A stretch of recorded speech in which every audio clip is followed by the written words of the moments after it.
Virginia Supreme Court justices are discussing a possible block on recent redistricting. The new district, which could net Democrats 4 additional seats, won narrow voter approval last week.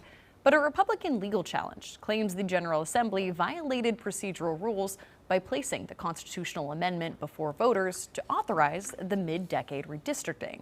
Now, it's a decision that could cause a ripple effect across the country. All right, we are bringing back our chief legal analyst, Khalif Rhodes. Khalif, we know this was narrowly voted on.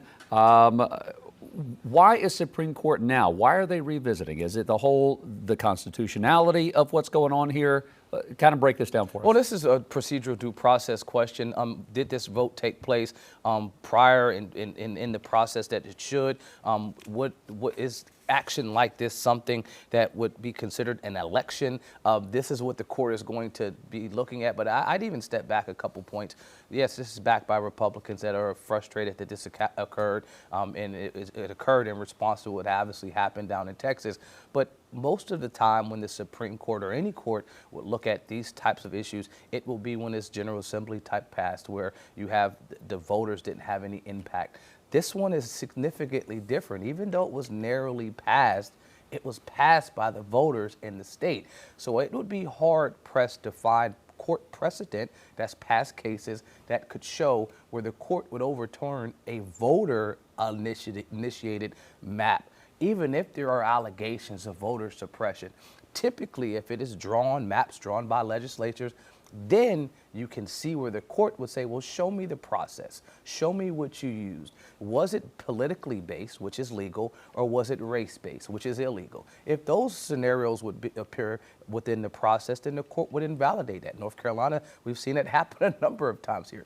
But I would overemphasize how extremely rare it is for a court to say, you know what, the voters have decided, and we're going to overturn what the voters have now decided. We've been discussing partisan selected maps here for the last couple of years, especially in North Carolina. Then we had with Texas, saw it with Missouri as well as California as well. Now this case in Virginia, this is different. Is it partially because it's questioning the process as to how they approved the maps, or are they questioning the legality of the new zones and the new maps themselves? More process. This is more process than anything. Their constitution in Virginia requires approval of an amendment in 2 legislative sessions. And so that's going to be the first part, with an election in between, allowing voters to weigh in lawmakers' positions. The other portion is Virginia had a map commission that was already decided on by the voters in the past. And so that could probably be the only way that they could say, well, hey, we had already approved this to happen in this capacity. Now you're going around that commission and doing it on your own.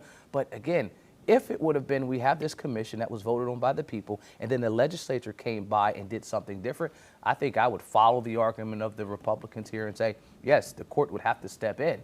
But if it's a voter-initiated step 1, and then step 2 is also voter initiated, it would be like anything else in contract law. The second contract would take over, and now this is what's in place. And so I think I'm still trying to find a way to understand the likelihood of success for the Republicans pushing for this. I don't think that, yes, the state Supreme Court is pausing it right now, but I don't think it's going to allow them to stop something like this from taking place. There's a lot of ifs here, Khalif, but if the court does agree, would this completely wipe out the election results, and would they restore the old map? I mean, if we were to follow this forward, 100%. I mean, right now with the court pausing it, that's putting a stay on what happened. So it's as if the vote didn't occur right now. And if the court allowed that to stay in place, then yes, then there would actually, as if that vote didn't occur. And I take it back to why the courts don't do that. You don't want to invalidate votes. We want to sow election integrity in the election process. If you're attempting to sow confidence,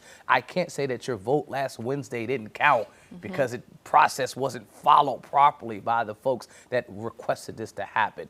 This is something that the court will look, I think, as a moving forward and say, hey, going forward in actions like this, this is something that can't take place. But stranger things have happened. I can say that I don't have a crystal ball. All I can use in the court process is looking at court precedent.